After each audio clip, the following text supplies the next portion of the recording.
What's up, you guys? Adam here with Anabolic Climbing. And today, it's time to talk about detoxing. It's easy to start taking substances, but getting off in a way that isn't deleterious to your health, whether it is mental, physical, or both, is honestly critical for the kind of polypharmacy that we're indulging in. So, if you guys like some of these safety updates as well as some personal anecdotes, please do not forget to hit the like, subscribe, and alert bell. Helps the channel out tremendously. Drop a comment. And yeah, without further ado, let's get into it. So the main thing that really started this line of thought is I recently got on Bivolol, which is a beta blocker. It's got about a 24-hour half-life, and although it's pretty quick in and out, one of the first things I've checked, given my history, is does it require a titration period to come off? And it seems like the answer is yes. I believe it's pretty quick to titrate off. I believe you go a week on a half dose and a week on a quarter dose. But I kind of wanted to use this opportunity to talk about what it's like to come off on a detox on a more heavy-duty basis and potentially some more softer protocols for coming off. And I just want to share these with you guys from my personal experience. So the following protocol is not necessary. The following protocol is from a doctor, from Dr. Dr Becker MD. But Jeff is not your doctor. And I am not a doctor, nor am I your doctor. So please consult your medical professional prior to doing this. And the impetus from this came from the fact that I was on Klonopin, a benzodiazepine, for about 3 years.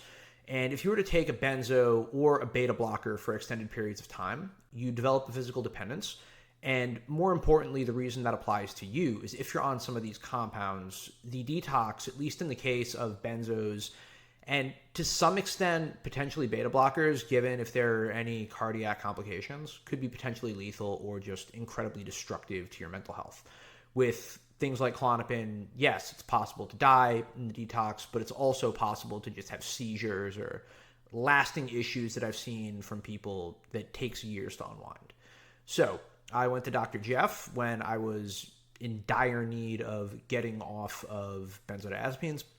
And he said, hey, man, you're going to need two things in addition to your medication that you want to go off of. You're going to want a jewelry scale. I don't know if you guys can see that super well. I've got the case on it. As well as the optional empty pill capsules. And what you're going to do in these scenarios is you are going to crush up some of your pills and you're going to weigh it on the scale, and you're going to go with 0.9 of what you're taking. Whatever your dose is, you're going to drop it to 90%. You're going to wait a week. Then you're going to do that again with 80% and 70% and 60%, so on and so forth until you get to 10%, at which point you can go down to 5% if you think you need to, or just cut it off from there. And when I did this off of Klonopin, this went from a detox that I was incapable of getting off of to being an extremely smooth process. And did it take several months? Sure. But I would prefer a detox that takes several months that feels painless versus something more abrupt and brutal that can leave me with side effects that could be lasting for potentially years to come. Could you do this for something like beta blockers? Absolutely.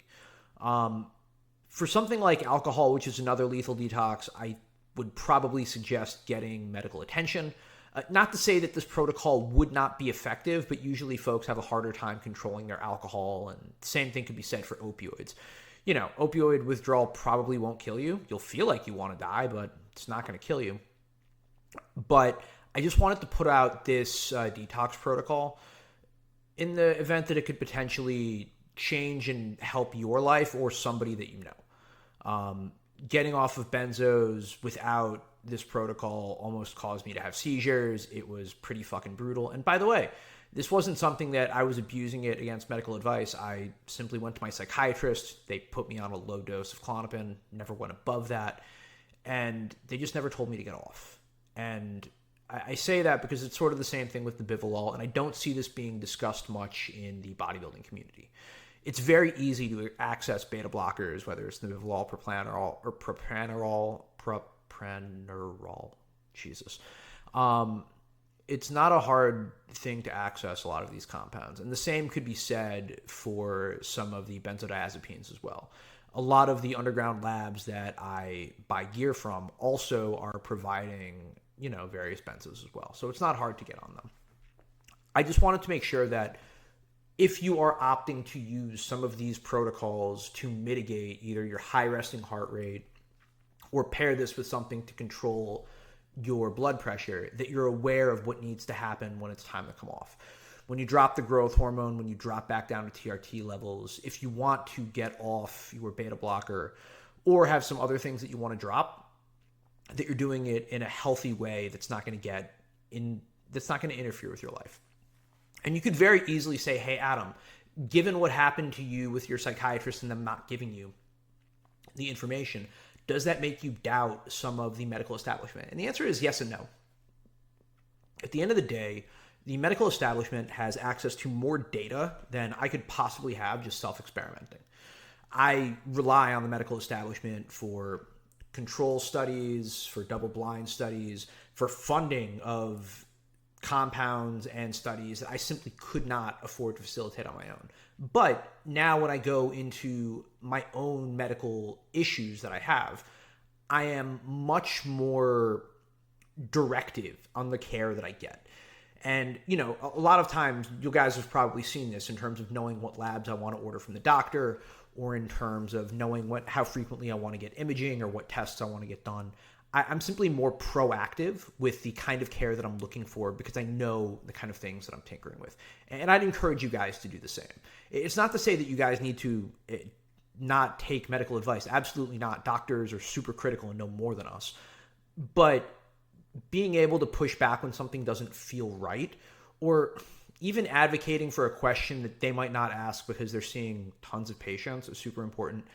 Or because they might not see you that frequently, knowing what questions to ask so that you can be safer. Ultimately, if a doctor has data and is giving you suggestions on your medical care, you should follow that. But in the event that you have additional questions to ask so that you can be safer and the doctor can make a better diagnosis and give you better information, I think that's super critical to the medical system in general. And the more we know about what we're doing in our experimentation, in our health protocols, it's crucial for just safer outcomes in general. Anyway, enough rambling. I'm sure that I could go on for some ridiculous stories as well, but I say all this to say that I hope that these detox protocols could help you if you need it, or potentially a loved one if they're going through something.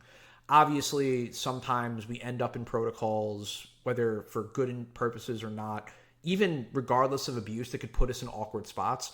And I share this so that hopefully we can get out of this as relatively unscathed as possible. As always, be safe out there. And yeah, I'm Adam with Anabolic Climbing in a strangely not that climbing video. Wishing you good luck, good health, and happy sending. I'll see you in the next one. Take care.